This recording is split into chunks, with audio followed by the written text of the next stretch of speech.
Right guys, we're going to make some fittings for the boiler now. This is phosphor bronze, 1/2 inch, and these are the fittings that I'm making.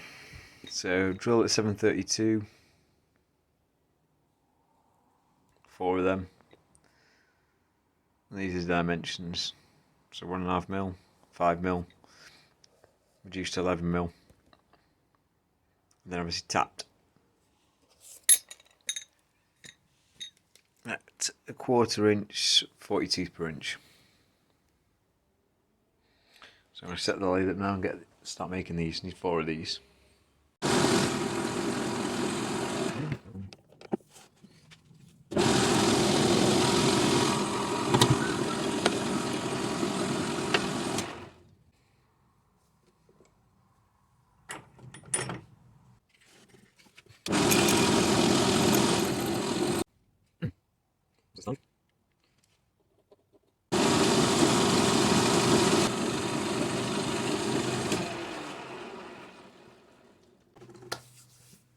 So now we need 5mm at 11. Yep, I go with a bit of ink, make it a bit easier.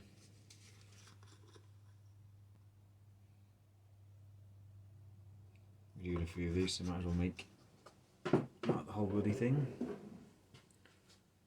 I have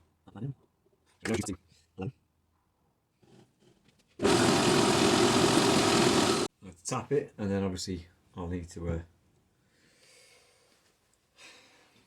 part it off.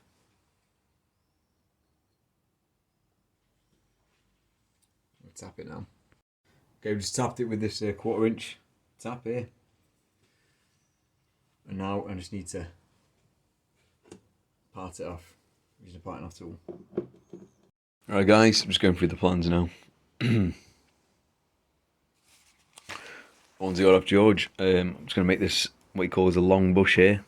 So basically it goes in the inside the boiler, it holds the stay. And this is a little locking nut that I've made. Well, it's just essentially just a nut made from phosphor bronze.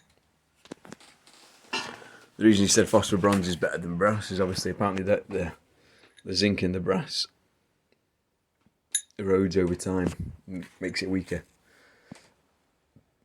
So you best use phosphor. And these are obviously just the little fittings that I've made. It's just a 1/4 inch thread, 40 teeth per inch.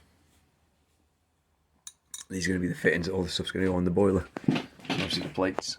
These holes here are just I was just thinking about laying out some tubes, like through pipes. But so yeah, it's going to make this long bush now from this bit of phosphor bronze I've got. So here's some of the fittings machined for the boiler. So I think it's like water pickup for a couple of them. The water gauge, I'll pick up on these as well. And this part is going to be a part for the centre stay to be fixed to, because it's a threaded bar, like a phosphor bronze bar, 1/4 inch. Same as this, it's like a bit of a spacer. So still some other bits to make, but I'll show the assembly and everything when I start putting it together. I might modify the boiler, to be fair. I'm thinking about putting in some through pipes, but I haven't decided yet. Either way, you'll see in the build anyway, so I'll keep you updated.